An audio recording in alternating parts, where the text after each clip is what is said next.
Hello, everybody. Welcome to the 20th Fly Story Slam. Yeah, that means we've done 20 of these, which is how that works. But that means it's 20 months of storytelling. And it's so great to see a lot of you here. We have a lot of repeat customers and some new people, and that's so great. Thank you so much. Actually, let me just do one thing, which is this, because my lovely assistant is off at college. Okay. Anyway, so my name is Gary Rudman. So I'm the host here. We do this. This is just like as I've been talking about before. This is like The Moth. It's true stories told live in front of an audience without notes. And what I want to do, the reason why I wanted to start this is because I wanted to build a community. And what's so great is that we are seeing more and more people come again and again, and we are building this community, which is really nice because we live in a very fractured world right now, and it's very complicated and frustrating. And our current administration makes it okay to be mean and not nice to people. And I wanted to make a place where people could actually be nice to one another. So let's just give ourselves a hand for being nice. Yeah? Yeah. It was very eloquently said, I know. It's been a long day. So what else? Also, we have 7 storytellers and maybe some other special guests who are going to come up here and tell stories. And I just want to keep in mind, I want everybody to keep in mind how brave they have to be to come up here. They're coming up here and they're bearing their soul. They're telling you a personal story, a real story that really happened to them. And you know, one thing that we really value in this space is authenticity. And so, you know what, if they kind of mess up or if they forget what they're going to say, that's okay, because we're not trying to memorize anything. We're trying to tell a story. And I think you all will appreciate that.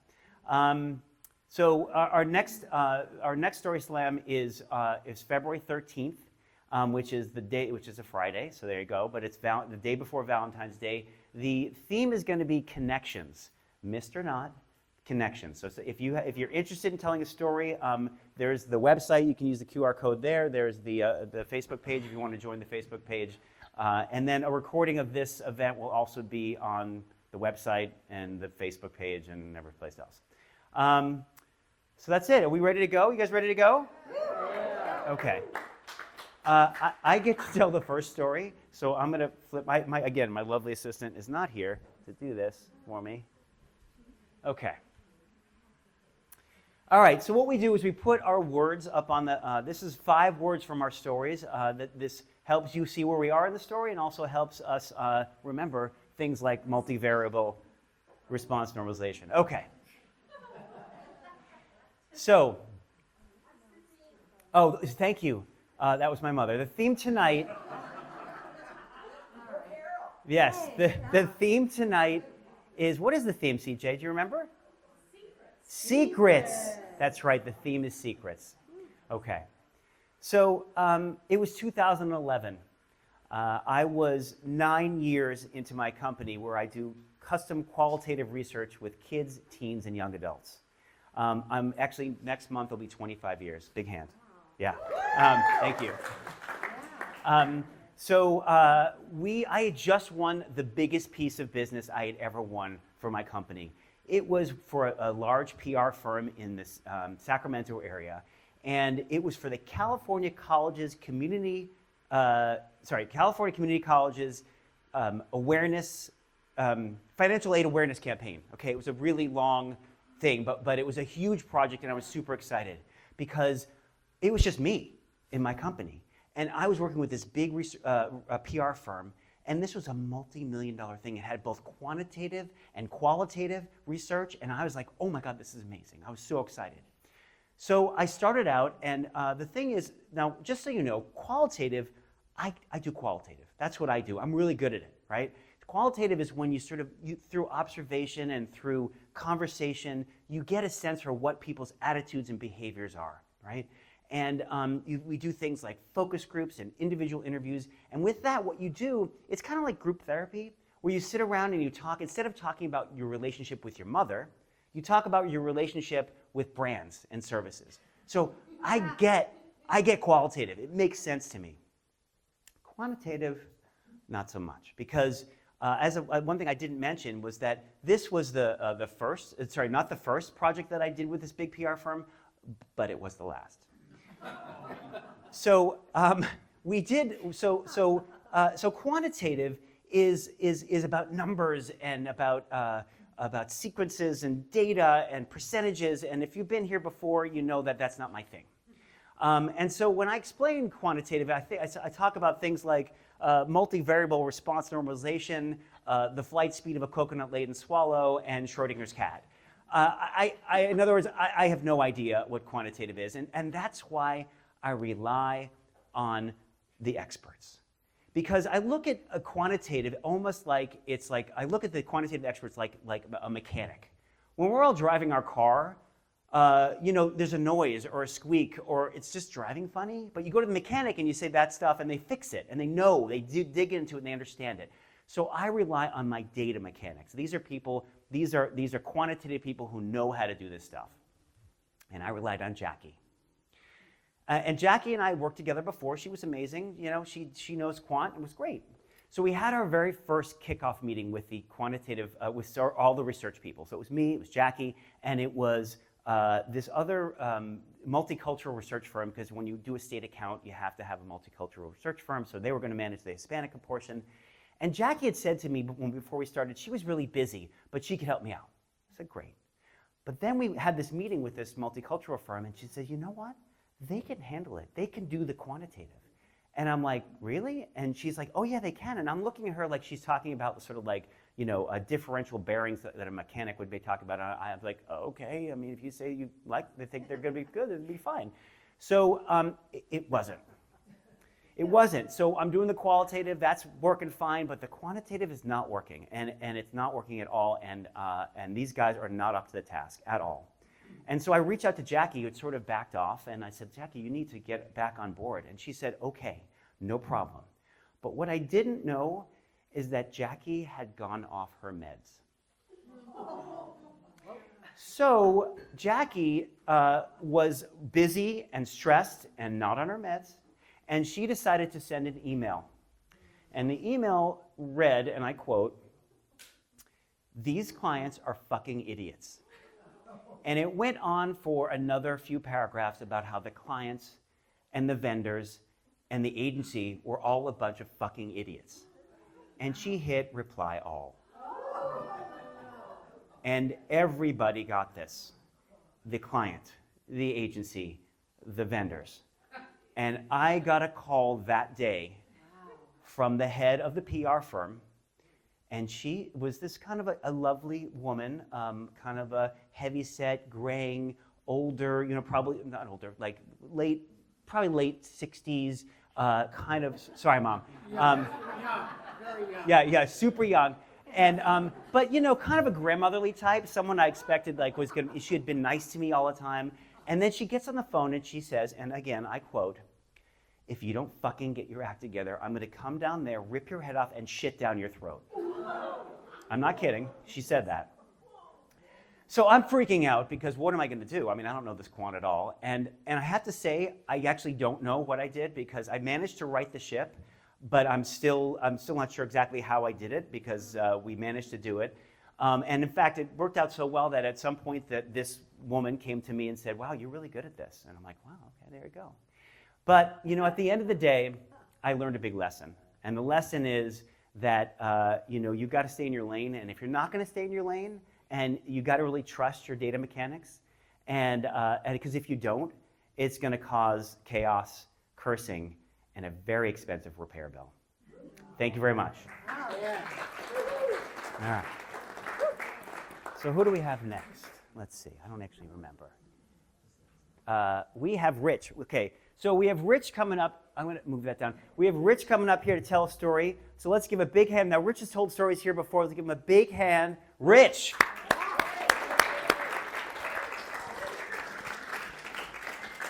You have a prop? It's your worst nightmare. There we go. Are you not going to? Oh, please. All right. It's brief. It'll be brief. I know. This is Gary's worst nightmare. I brought a musical instrument. So, it's no secret that I'm probably a little too tall for this. Thank you. Splendid. It's no secret to anybody that knows me that I really love bears. And this love of bears, it probably goes back about 40 years, and I won't get into it too much, but to say it started with a terrifying encounter in Montana, which led to decades of very intense dreams about bears, which led to counsel from several tribal elders about what to do, which eventually led to being in the furry embrace of a wild bear in nature at one point. But those are longer stories, but they are about why every summer I strap on a pack, I go into the mountains of Northern California, and I set up my camp there, and for about a week, like a bear, I just travel through all the neighboring meadows, and like a bear, I'm grazing, but I'm just grazing on the beauty of the meadows. I sit in each for 2 or 3 or 4 hours just meditating. And of course, I hope that bears come by. It's very non-threatening just to be sitting in a meadow. And in 30 years, I've had about 100 encounters of bears coming near. So on this one particular day, about 10 years ago, I walk into my favorite meadow. And this place is just gorgeous. To me, it's the Garden of Eden. The snow has melted about 2 weeks earlier. And there's this ecstatically green carpet of new grass everywhere. It's luminous. And there's this rainbow of wildflowers. There's blue delphiniums and orange tiger lilies and red paintbrush. It's just gorgeous. And the meadow is ringed by forest, mostly tall fir trees. And then beyond that is a ring of mountains holding it all. So I'm in the meadow. And I start, like I do every morning, with just a couple notes of kind of gratitude on the flute, which sounds like this.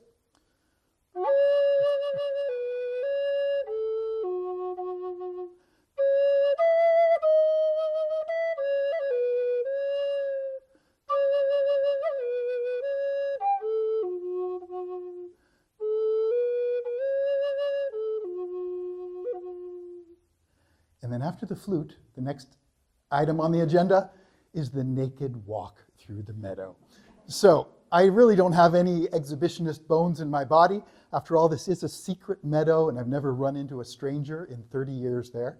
So I take off my clothes, and there's just something primally satisfying of being naked and squishing your way through a meadow. First thing I notice is just how white I am. A long time ago, my sister on the beach said, "Rich, other people are pale, but you are just fluorescent." So I noticed my fluorescence. And I'm squishing deliciously through the meadow. I get to the middle of it, and from off to the right comes this shimmering cinnamon cloud of a huge bear. And the bear begins walking over, and it's all surging shoulders and swaying rump. And technically it's Ursus americanus, which is American black bear, but they come in all different colors. So this one was brown. And as it's getting close, I notice it's paying me respect in bear language, which is not to make eye contact. So the bear's essentially walking past and ignoring me.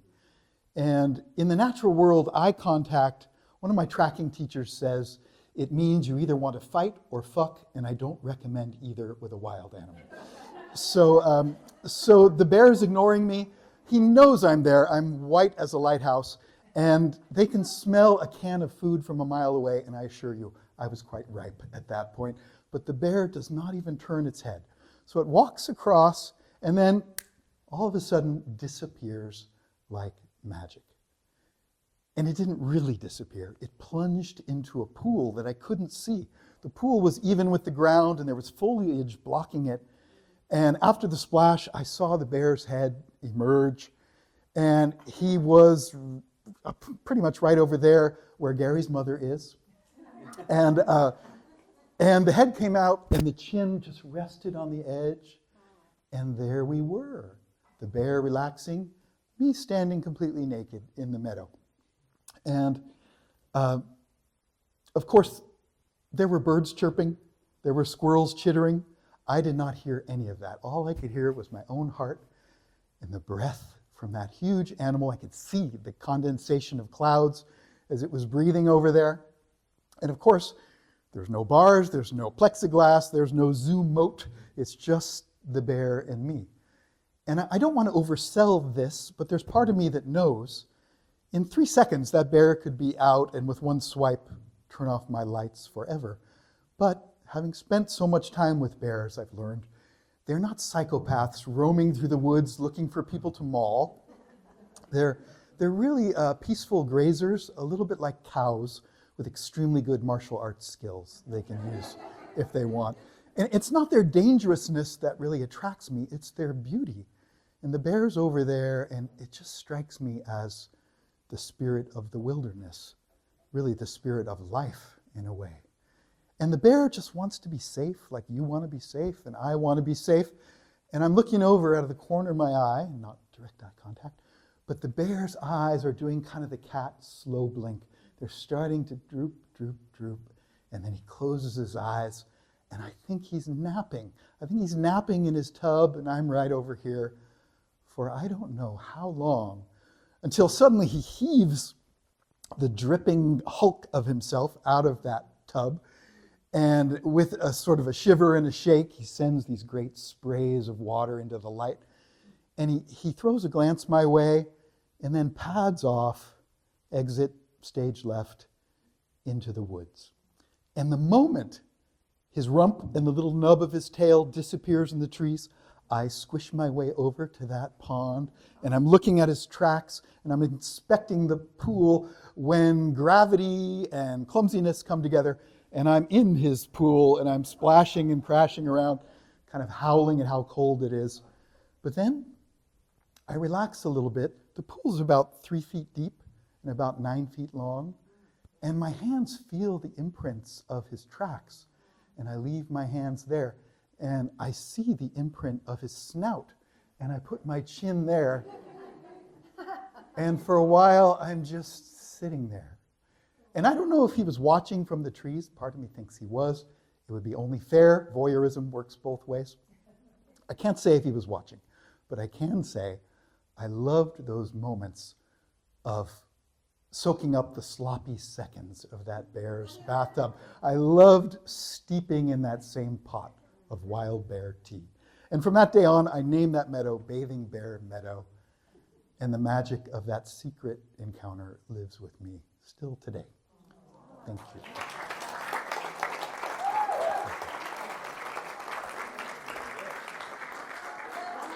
There we are. What's that? Oh. Give it up for Rich, everybody. Yeah. Wow. So that I was worried about the flute, but you did a great job. I have to say, I don't know. My friend Lisa will probably remember this, but like when I was a kid, everybody got recorders, and just that horrible out of tune, it's like it was. So I think I still have PTSD, but that was beautiful. Thank you so much to Rich. Yeah. I want to read some of these secrets. There's just some of them that I thought were, actually, let's just do, all right. I stole the apple from my teacher and blamed it on Joe.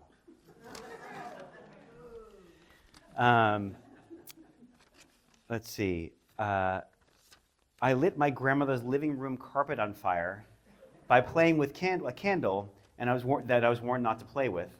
I moved her couch over a few inches to hide my crime. She was 12 years old when that happened. I just want to say I read that and I thought of an experience that I had when I forgot my keys and I climbed up through the back porch to get up to our house and climbed through the window of the bathroom. And in my exuberance of getting up onto the deck, I kicked the screen and ripped it. And I blamed the gardener, and he got yelled at. I told my mom 30 years later, and she was mad. Am I right? I was grounded, exactly. All right, so our next storyteller, I don't remember. Let's see who that is. Oh yeah, Sherry. Okay, so we're gonna have Sherry come up. Let's give Sherry a big round of applause, everybody. Sherry. I'll give you this. Put that somewhere, and I'll put that down right there. Okay.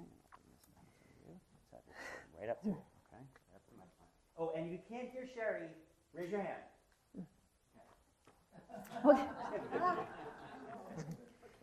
Back in 1985, I was a beginning belly dance student living in poverty in the bohemian section of Kansas City known as Westport. Life was rough, so sometimes I went window shopping to cheer myself up.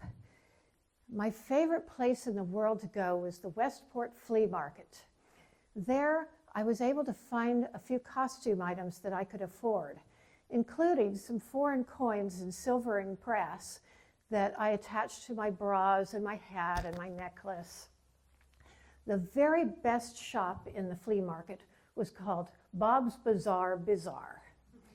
It was a magical place full of primitive art, jewelry, and antiques from all around the world. It was owned by Bob Berdella. He was a quiet man in his mid-30s. He was a civic-minded fellow. He helped to establish a culinary program at the local community college. He headed his neighborhood crime watch. He tried to help addicts get off drugs, and he volunteered for charity fundraisers. I often went to his shop to drool over this Afghani necklace that I couldn't afford, and Bob gave me a really good deal on it. I was so touched by his generosity. And so after I bought the coins, I went to him and I asked him if he happened to have any heavy chains that I could use to make a belly dance belt with. He handed me this big wad of thick chains that were absolutely perfect for my needs. And he didn't charge me 1 cent for them. And I thought, what a great guy. I had this friend named Russ, and he had just become a silversmith, and he set up a booth inside Bob's shop where he sold rings and other items that he had made. 3 years passed, and now I was a professional belly dancer of a sort. I did singing telegrams and bellygrams for a couple of local companies. And I often wore that chain and coin belt that Bob helped me to assemble. Well, one day I was visiting my friend Margaret, and she said to me, "Sherry, did you hear that Bob Berdella was arrested for murder?" And I said, "What?" And she told me that he had been keeping this young gay guy prisoner in his home. He was tied to the bed, and Bob was drugging him, raping him, and torturing him for 4 days. And then the guy managed to escape while Bob was at work. He jumped out of a 2-story window and broke a bone in his foot. And then he hobbled over to the nearest house and banged on the door, stark naked except for a dog collar. The police came and they took him to the hospital. I further read in the papers that when they searched Bob's house, they found drugs, all kinds of torture equipment, a bloody chainsaw, a skull in the closet, a head buried in the backyard, envelopes with vertebrae and teeth in them. But the most incriminating pieces of evidence were 365 photographs that Bob had taken of his 7 victims, and a logbook that had the names of each victim written in it, detailed descriptions of all of the tortures he had done and their responses to it. Bob denied the charges for a long time, but during the trial, he suddenly changed his plea to guilty to avoid the death penalty. He made a full confession and was quickly charged with the murders of 6 young gay men, and he was sentenced to life without parole. Now, about a week after his arrest, and just after I had read in the papers about his crimes, I was driving to a singing telegram gig. Just after I rounded a bend in the highway, I was stopped by a traffic cop. He walked up and he said, "Ma'am, do you realize that you were driving 65 miles an hour in a 45-mile-an-hour zone?" I said, "I'm sorry, I didn't see the sign. I was worried about my friend. He had a booth in Bob Berdella's shop, and he's I think he might be gay." And the policeman said, "Well, I can certainly understand that." And just then, the wind blew his hat off, and he had to run way down the highway to fetch it.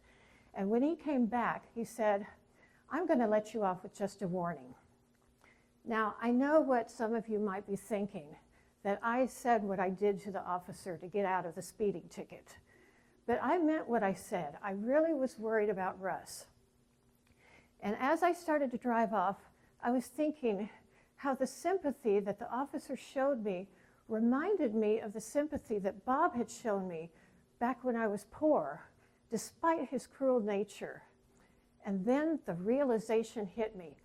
Oh my God, there could have been a guy tied up in Bob's torture room at the very same time I was in his shop. And that thought made it all the more real to me.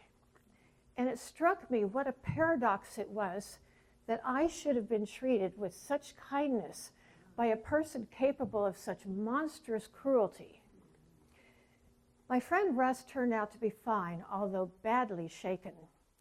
He opened his own jewelry store, and he ran it successfully until he retired last year. Bob didn't fare so well. He died in prison 4 years after his arrest of a heart attack at age 43. I still belly dance, and I still have that chain and coin belt, and it will always serve as a reminder of my brush with evil with the Kansas City Butcher.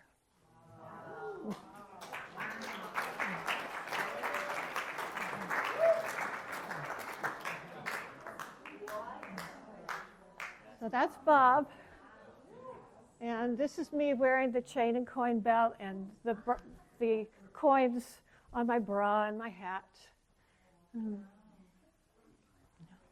All right, share everybody. Wow. I don't have a story that is similar to that. That's wow. Yeah, very intense. Wow. So I just want to lighten the mood a little bit here. We have someone here whose secret is they're actually a penguin. I don't know. That's what it says. I'm just reading what it says here. I took a bag of garbage to work because our bin was full. Terrible. Terrible. Thank you. Oh. Okay, let's see. This one here is, okay, this one I like. We're going to save this one. We're going to save that one. All right, we have one more storyteller. We're going to switch the order up a little bit. We're going to have Colleen go next. And Colleen has told a wonderful story last time. Let's have her tell another wonderful story. Give it up for Colleen, everybody. I'm going to skip ahead to Colleen. Yeah, there we go. Yeah. Oh, Colleen, let me give you this. That makes sense. Okay. I am a very lucky woman.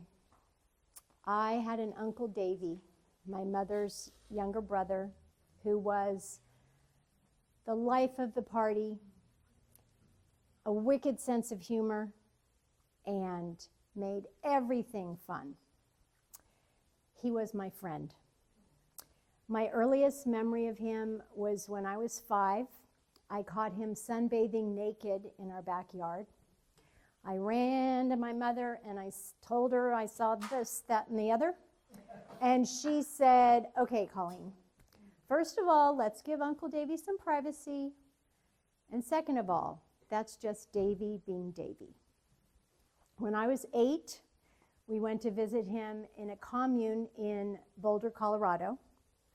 And as I took in all the people and all the smells and the dirt floor, I ran to my mother and I said, can you explain this to me? And she said, honey, this is just Davy being Davy.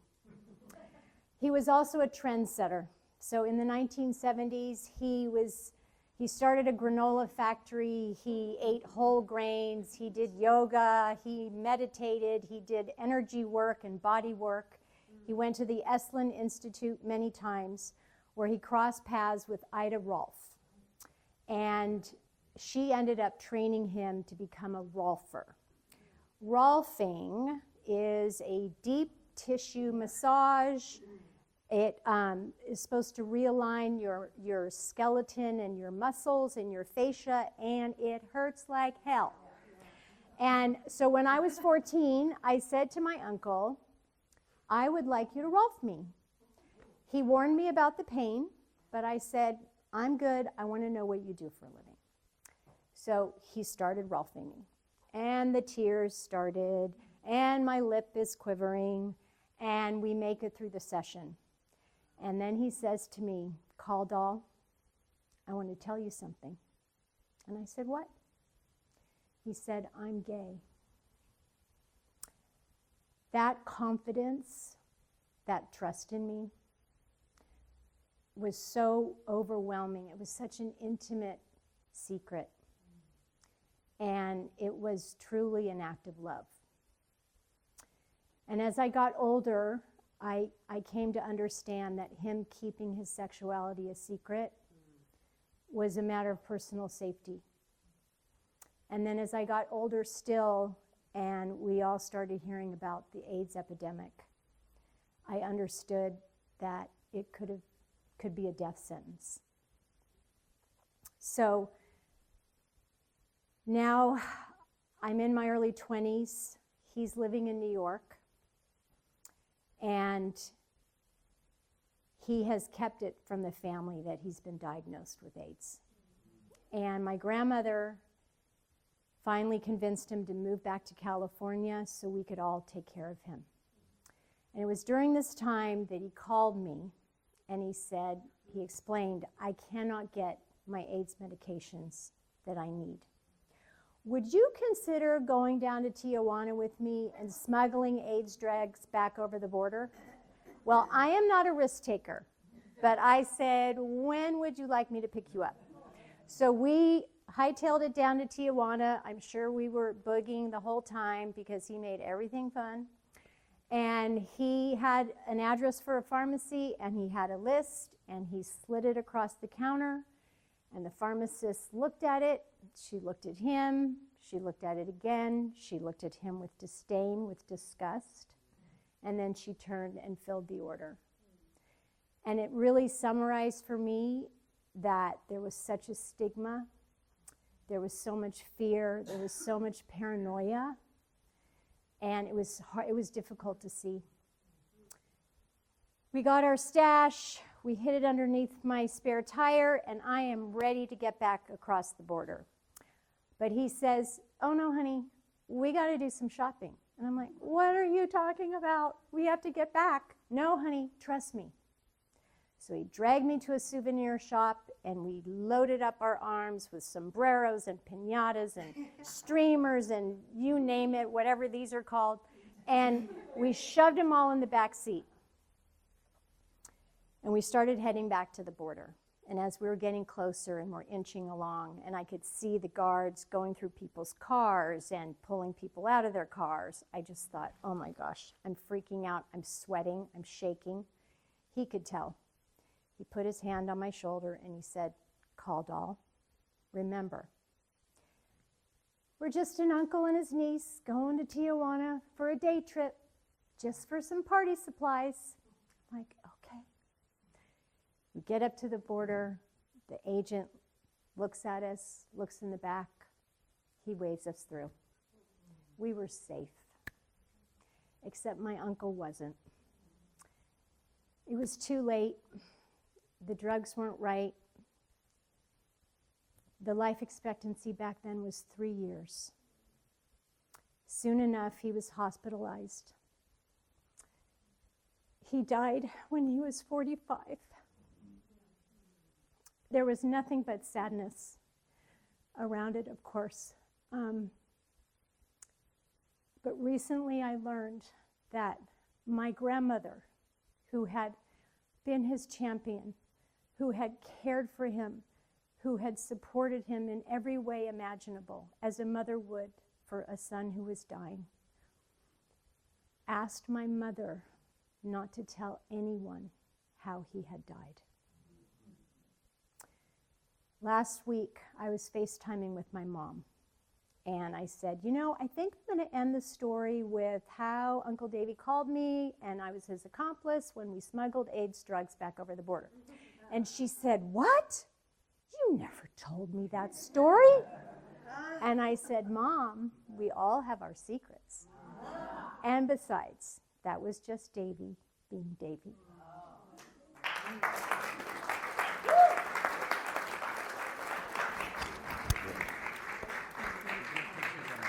I did, yes.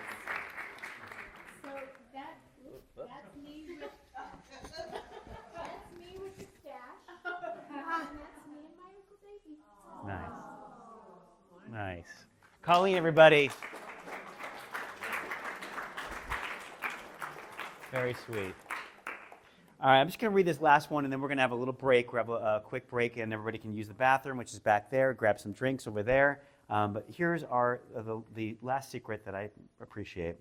A guy I know started asking if I could please send him pictures of my feet. To be clear, I don't think I have very sexy feet, but it makes some kind of but it makes me some kind of way that he apparently gets off on pictures of my feet. So my secret is I sent them. All right, we're going to take a break, everybody. Thank you so much. Everybody take a break. Enjoy. Again, bathroom back there, drink over there. Enjoy. Okay, everybody. So welcome back to the second half of the Flies from number 20. Maybe everybody big hand. A big hand for the storytellers that have told stories so far. I do want to read this one because this is poignant and meaningful. I've stolen hundreds of dollars from a guy in poker who always accidentally flashes me his cards.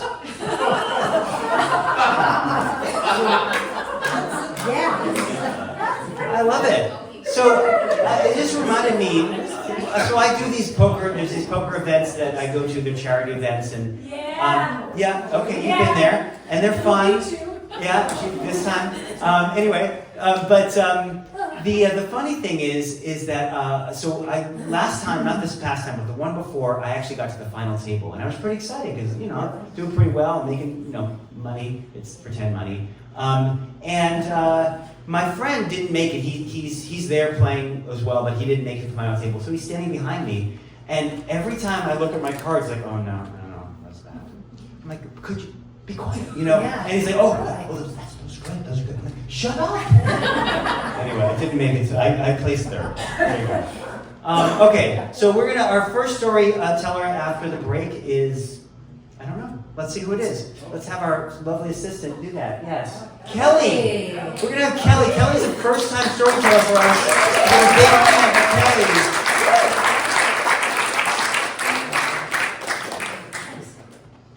You a little chilly? Yeah, it's freezing in here. Put this on here. All right, then nice and close to the microphone. All right, I'm going to take it down a little bit. Okay. Nice and close to the microphone. And if you can't hear Kelly, make sure she knows. Okay. Get close. Okay, don't worry. All right, so when I was 19, I was a theater major, and I got a summer job at All-Star Showgrams, a singing telegram company. What are the chances? Or so it was billed. When I actually started working for All-Star Showgrams, they sent me to children's birthday parties. And the singing was like, happy birthday. But it wasn't so bad. I mean, I went to a couple birthday parties where I was Belle from Beauty and the Beast, and I went to the warehouse and picked up my blue dress and my wig. And I went to the birthday parties, and I would have tea and cookies with the girls and paint their faces and braid their hair. And at the end, the girls would all hug me, and the mothers would thank me and send me home. An hour work, and they'd give me a $20 tip, which in the early 2000s was not bad. So it was okay. But my third job was for Colin's birthday party. He was turning 9, and I went to the warehouse, and I picked up the costume, and it was Elmo. Now, I don't know if The Incredible Hulk was booked out for that weekend or what. But Elmo did not seem like the right kind of costume for this party. But anyway, it was in Walnut Creek, and there are some rules to All-Star Showgrams. You must show up on time, stay in costume, show up on time in costume, stay in costume, and under no circumstance, if you're wearing a headed costume, can you remove the head. So I arrived in Walnut Creek, where the party was, and it wasn't until I unwrapped the plastic coating that I smelled the aroma of this costume. So as I started putting it on, I smelled beer and BO, maybe a hint of vomit, and like industrial cleaning solution. But as the dutiful all-star showgrammer that I was, I put on the full body red furry costume with red gloves, red booties over my feet, and this giant red head that made me like 6'5", and which clasped under my chin. Am I messing up? You're good. No. Okay. And so I made my way over to the house, and I was hoping that maybe it was stinkier inside the costume and maybe it wasn't so stinky outside. But I was quickly disabused of that notion when the hosts opened the door and I could see on their faces through the mesh smile that I was stinking. So anyway, it was a job I would stay for an hour. I'm a good, I'm a good worker. So my job was to sing or to dance and to play tag. And so I said, "Meet Elmo, who's the birthday boy?" And they let me in, and I was in the living room for a while. I don't know how often you all are in furry costumes, but in case it's not often, That's one of the secrets. it's like you have to make really big movements in your furry costume, or else it just looks like you're kind of shuffling around. So I was in the living room, throwing my arms everywhere. I was sweating buckets under there. And after a little while, the parents are like, and they sent me outside into the blazing sun, where I was supposed to play tag with these 9-year-old children. But they didn't want to play tag. They wanted to play Attack Elmo.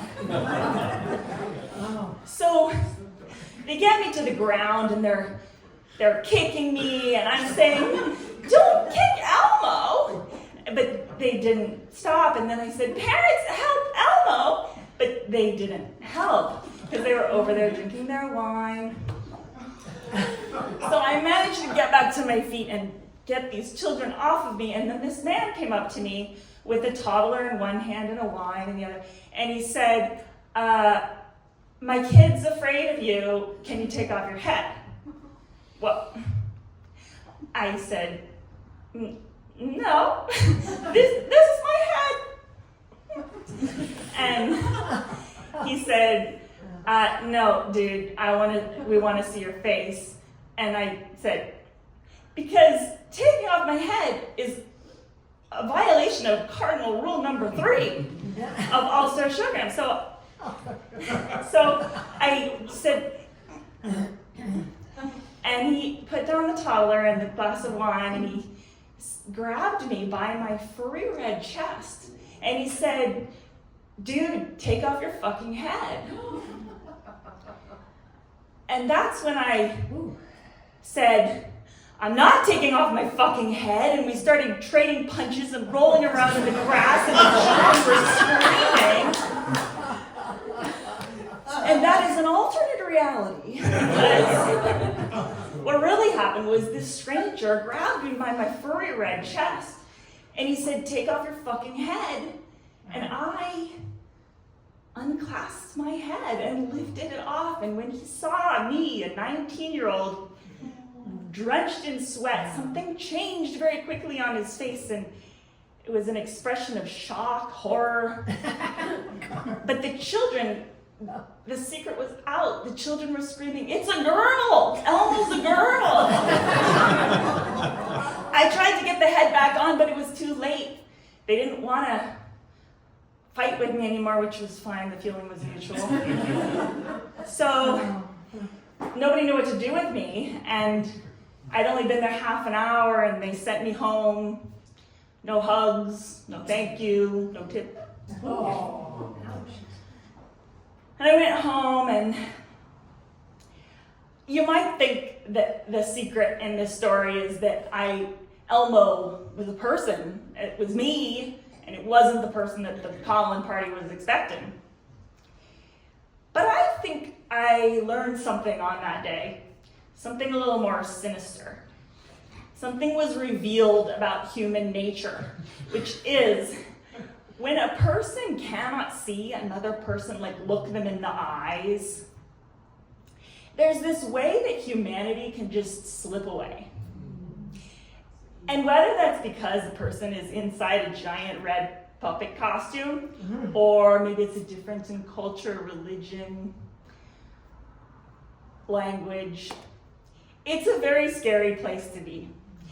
And so that was my last job. I quit All-Star Showgrams after that. Yeah. And I went on with my career, and I never wanted to, with my career in college, I never wanted to be in that position again. Thank you.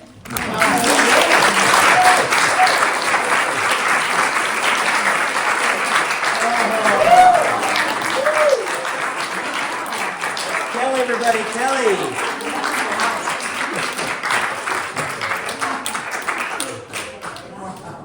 Just for full disclosure, that's actually not Kelly right there. But that's close. It's I close. don't have a picture of me, but I found this one.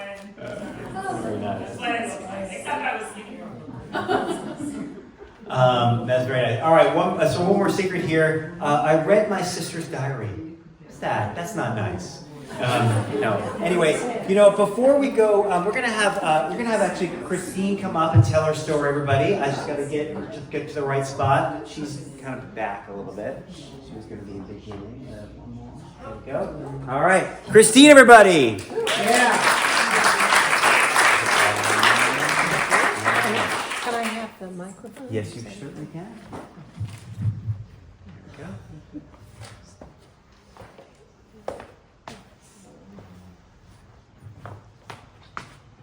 And a very good evening to us all. I'm going to take us back to 1982.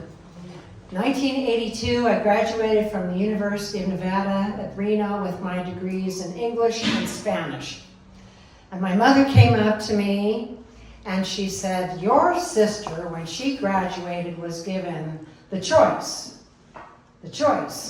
of a new car or a trip to Europe. She chose the new car.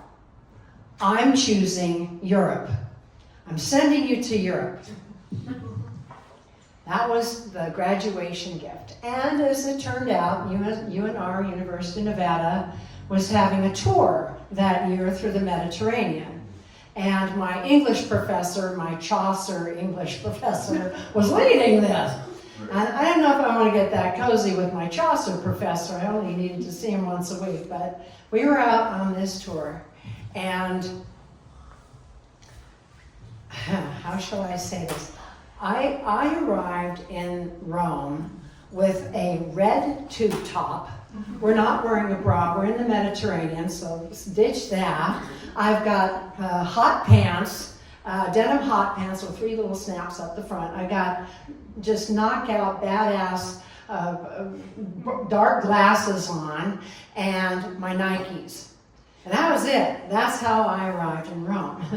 And we were taking a train down to Venice, and the people on the tour remembered me as standing on the platform saying, I'm 22 years old, I've got my ticket, and I can be anything I want. I have arrived. And I went through our entire Mediterranean trip with that kind of attitude. I'm 22 and I've got it made, man.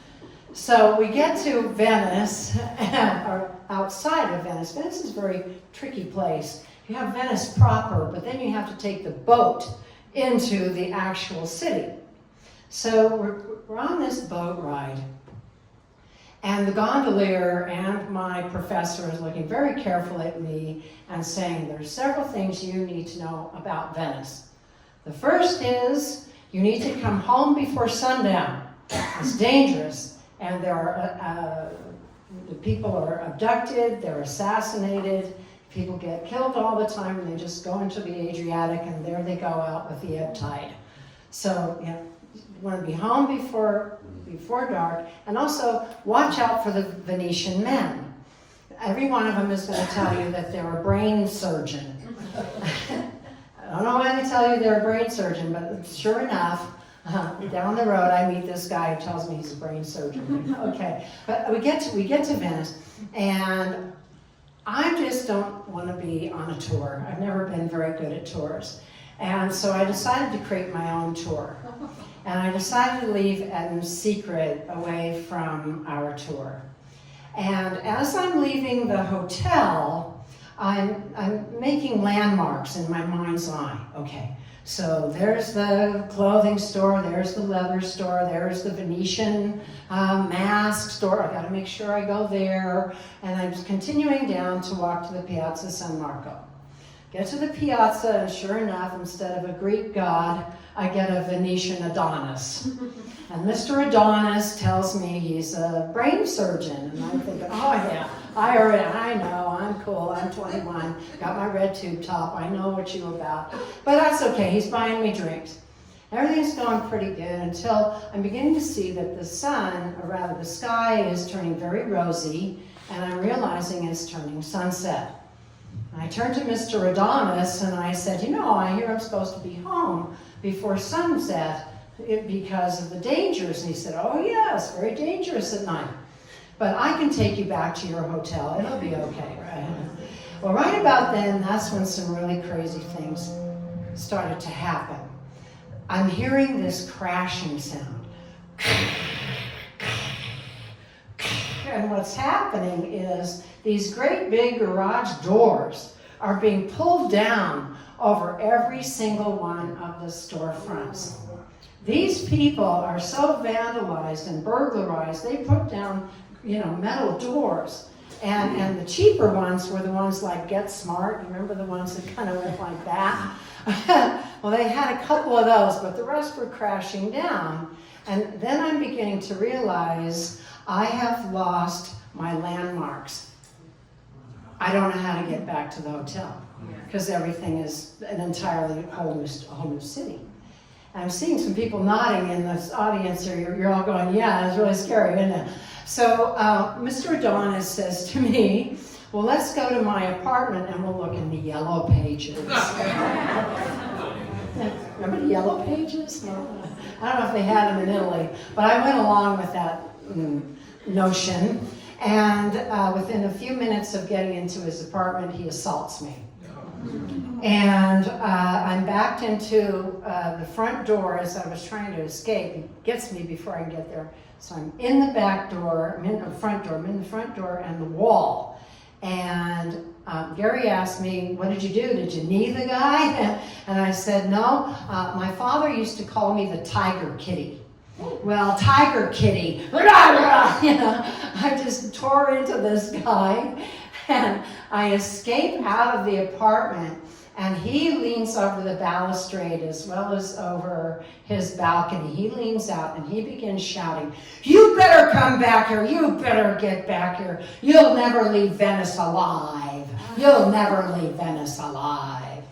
And because Venice is the way it's built, it's very labyrinthian, this way, that way. All of those words that he was shouting began to echo in the canyons of Venice. You'll never leave Venice alive, alive, alive. So I beat Tom Cruise when I started running. I was just running, and I ran down back to the Piazza San Marco. And I figured, well, if I can remember where I had the cocktails, then maybe I can figure out how I got there, just one little landmark that I can figure out. But I get to the piazza, I get to the plaza. It's this huge football plaza, it's huge. And by now it's night, it's dark, but there's a moon out. And as I move out into the middle of the piazza, I'm seeing this group of evil wickedness, a bunch of people dressed in black. I'm seeing the glint of a knife. I'm seeing the glint of a firearm. They're in a group, and they start shouting. Now, I have enough Spanish in me to understand Italian when they're shouting out, "Yeah, it's North Americana, gonna get her." So what they were saying was, there's a North American woman over there. She's by herself. Let's get her.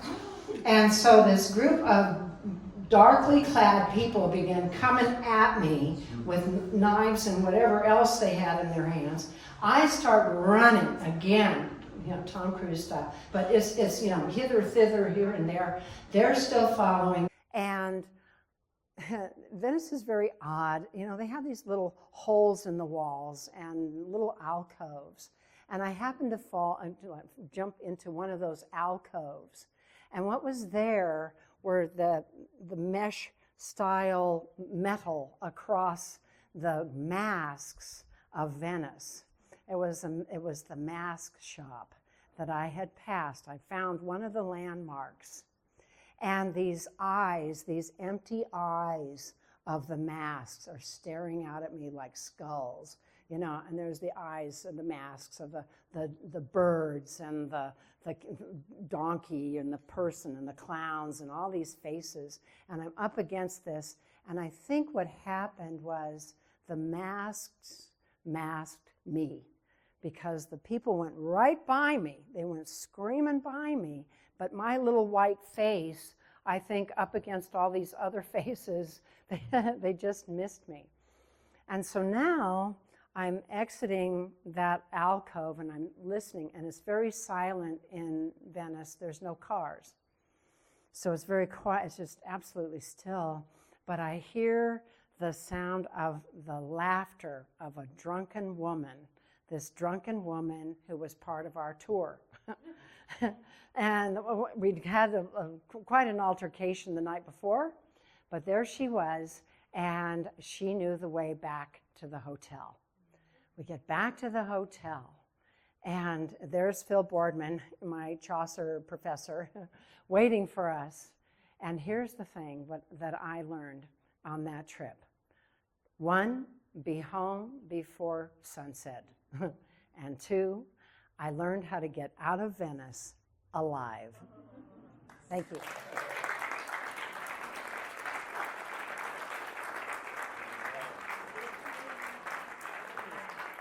There's the tube top. There's- Christine, everybody. All right. Okay. So I'm gonna have we're gonna have someone come up who has not is not on our schedule, but we're gonna have him come up and tell a brief story, because he wrote a whole. I asked for like 1 or 2 sentences, and I got like a page and a half of stuff. So why don't you go up and tell us your story? And you get to be, I don't remember your name, sorry. John, that's John, everybody. John's going to come up. Come on up, John. Yeah. And John is also going to be the lucky guy who's going to pick out the lucky person who wins the T-shirt. Yeah. My lovely assistant, John. John, come on up and pick a shirt, the name out there. Right there, can't be your name. There we go. Well, let's see, all right. And the winner is, John? Beth.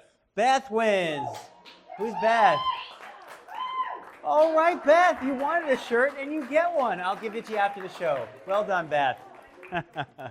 All right, so John, we're going to keep it brief. No, I can. Do you remember having a little piece of paper? Yes, I do. Great. Here we go. Great, thank you. All right. Hello, everybody.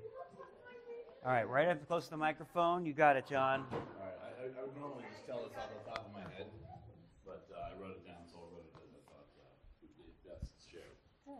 6th grade, and Kelly Theory was absolutely smashing adorable.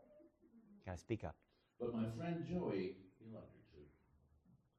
Fortunately for me, he went absolutely nowhere without his bicycle. Nowhere. He never saw my plan. I had one good shot to walk home with her on Joey would be with us the whole way, and that was not going to work. But my padlock and chain had other plans. I double locked my best friend's bicycle to the rack, forcing him to stay behind with it. Her kisses tasted like peaches and April rain. Well done. By the way, I just went to my 40th high school reunion, and I met her up again. Nice. And, well, Joey got the best. Oh, nice. All right, big hand for John, just right out the bat. Thank you, John. All right, we have our last storyteller tonight.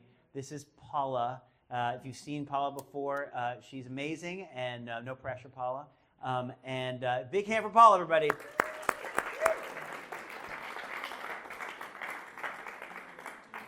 There we go. Thank you. Okay. All right, put that right. That's a nice jacket. Thank you. You guys notice I reversed it? Very nice. Just reverse it. Mm. AGI. I know, it's allergies. We were sitting on a white couch, as far away as two people could be while still staying in view of the camera. We were on our therapy session with our marriage counselor. He was looking at her, but he was talking to me. I'm not happy in this marriage. It's over. My husband of 30 years is telling me it's over. My first reaction was complete shock. Like, you're going to leave this? You're going to leave this amazing life we built? And then my next feeling was pride. This is a British stoic man who's never really expressed his emotions or been vulnerable ever. Anytime anything ever got difficult, he'd be rubbing his hands together and saying, oh, let's put the kettle on. And then my third feeling was, oh, now's my chance. You see, I had the secret. I liked the ladies. I've liked girls since I could remember. And I was with a friend recently at a high school reunion, and she said, well, when did you know? And I said, well, I've always known. It's just who I am. There was Darla, my neighbor, when I was 5 on Wayfair Lane. She smelled of chocolate chip cookies and copper tone sunscreen. There was my teacher in 2nd grade who leaned over one day with her long Cher hair and her bell bottoms and espadrilles. And I was so nervous having her close by, I peed my pants. There was the young girl I met while I was traveling abroad, a French model named Karine, and we had this summer romance. I was 20, and I'd come back after that trip to Dallas, and I wanted to die. I wanted to kill myself. I was so confused about my sexuality. Am I gay? Am I straight? What am I? And the thing is that growing up in Texas in the 80s, like, yeah, there were gay boys, I thought, in my classes, but the idea of like gay women, I mean, I had coaches, and my basketball coaches, definitely gay. They had Dorothy Hamill haircuts, and they wore tracksuits and whistles. I mean, they weren't the Sue Silvestri of Glee, but I thought, I'm not that. No, I didn't see any representation of anything that I was attracted to. So when I was 23, living in Chicago, this gorgeous, tall, dark Englishman sidles up to me at the bar and says, hello, gorgeous, fancy a drink? And 6 months later, when he asked me to marry him, I said, yes, because that was the choice. I had to check a box. So we were married, we started a family. Life was really good. We had a good life. But things started to unravel. One night I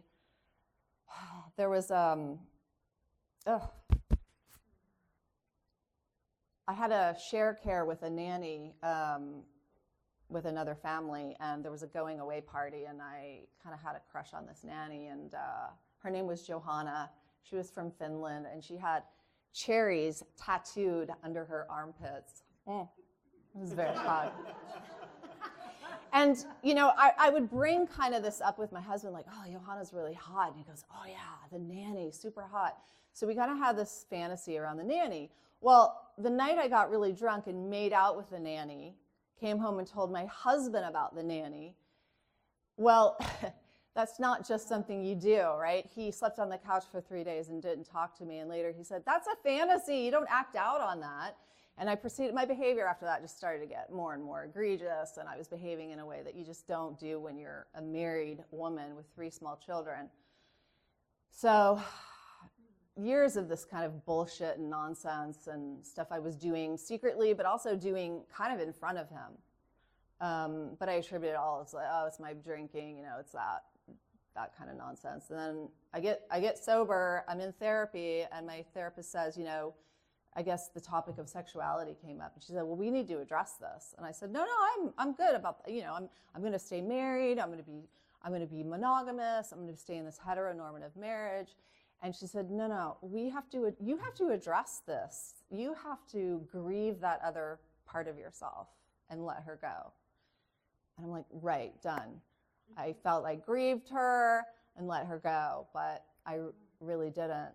So we're back on that white couch in front of the therapist, sitting next to my husband. And, you know, I thought at that moment, like, oh, he's abandoning me.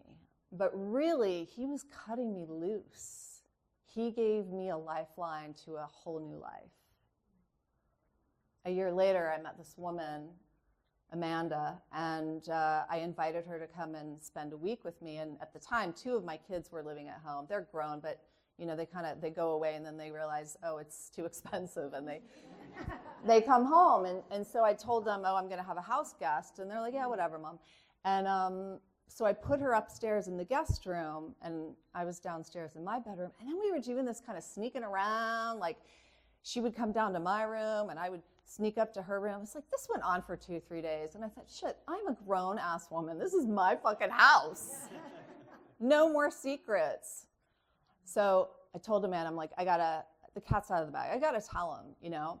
And so I was nervous. I went up to the kitchen, and we're cooking and, you know, on their phones or whatever. And I go, guys, I have something to tell you. I have to tell you something. Yeah, whatever. You know, that kind of like eye roll, because I'm always have to tell them something. I'm always so dramatic. I'm always making these proclamations or announcements, and they're like, whatever. I'm like, I'm gay. And they're like, whatever. You know what, Mom? Everybody's queer. It's no big deal. And I went, oh, it's no big deal.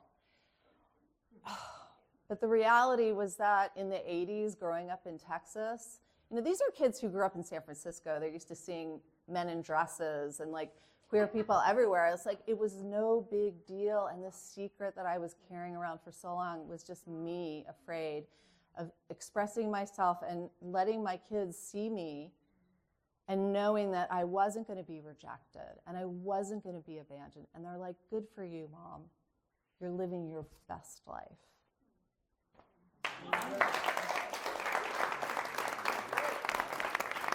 Oh, yeah.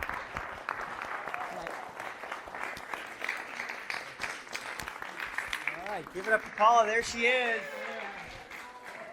Loud and proud. There we go. Amazing. Amazing. So you were talking about kids coming home, and that reminded me, we are looking for a 3-bed, 2-bath in the area. So let us know if you come up with anyone. I'm not joking. We are moving out of our house and looking for one. Okay, this has been number 20, everybody. Big hand. A big hand for all of our storytellers. They're absolutely amazing. I'm so proud of everybody. Everybody did an amazing job. I'd like everybody to come up, all the storytellers to come up for a picture afterward. And thank you, everybody, for coming. Again, our next show, 21st show, is on the 13th, and it's Connections. Missed or not. Thanks, everybody.